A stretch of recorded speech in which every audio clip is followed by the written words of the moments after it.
सभी मसीह भाई बहनों को जय मसीह की। आइए हम वचन पढ़ेंगे। ठीक है, परमेश्वर का धन्यवाद करते हैं और वचन पढ़ेंगे हम।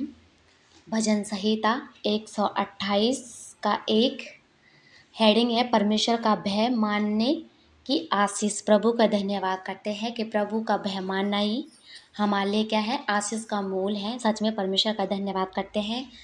परमेश्वर पिता, आपका आत्मा मुझ में होकर पड़ेगा और आप हमें बहुत अच्छे से ऐसे उत्साहित कर चुके हैं, इसके लिए मैं प्रभु का धन्यवाद करती हूँ।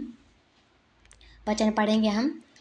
क्या ही धन्य है हर एक जो यहोवा का भय मानता है और उसके मार्गों पर चलता है ना। तो सचमुच ऐसा परमेश्वर का धन्यवाद है कि यहाँ पर परमेश्वर क्या बोल रहे हैं, क्या ही धन्य है हर एक जो यहोवा का भय मानता है। अब यहोवा का भय मानने की यहाँ पर बात कर रखी है परमेश्वर ने कि यहोवा का भय कैसे मानना चाहिए हमें ना। ऐसा तो है नहीं कि ऐसे यहोवा यहाँ पर खड़े होकर ऐसे हमें ऐसे मारना शुरू करेंगे ना। लेकिन भय मानने का मतलब होता है यहोवा को अपने जीवन में ऐसे दर्जा देना, उनको सम्मान करना। हाँ, परमेश्वर ने ऐसे आज्ञा दी है तो हमें ऐसा चलना है, उसका भय मानना।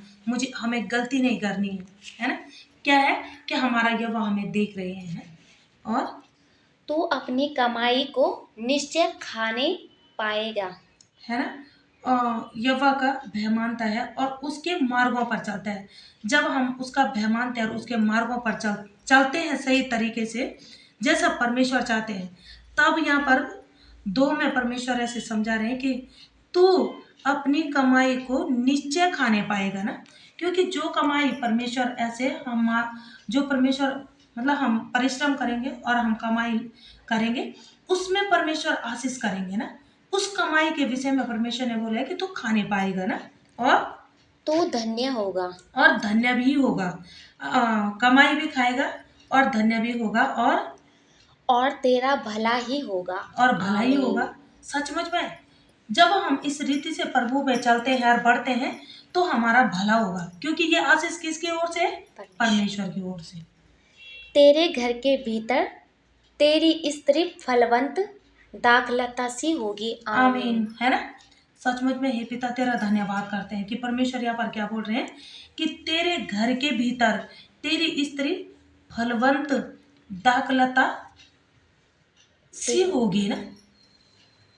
फलवंत दाखलता होती है। जो एक दाखलता कैसी होती है, जिसमें फल नहीं होता है, लेकिन एक दाखलता कैसी है, जो फलवंत होती है ना।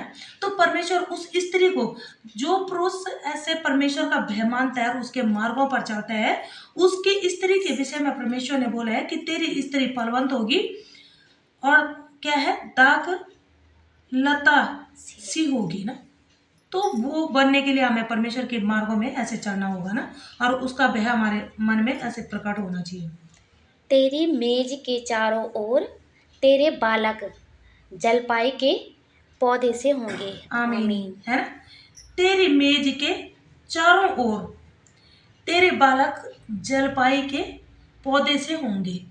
जलपाई के पौधे मतलब जैसे सचमुच में ऐसे परमेश्वर का धन्यवाद करते हैं कि परमेश्वर ऐसे बच्चों के विषय में बात कर रहे हैं ना, कि वो बच्चे भी कैसे होंगे, जैसे जल में पौधा होता है ना, जलपाई के पौधे के समान होंगे ना।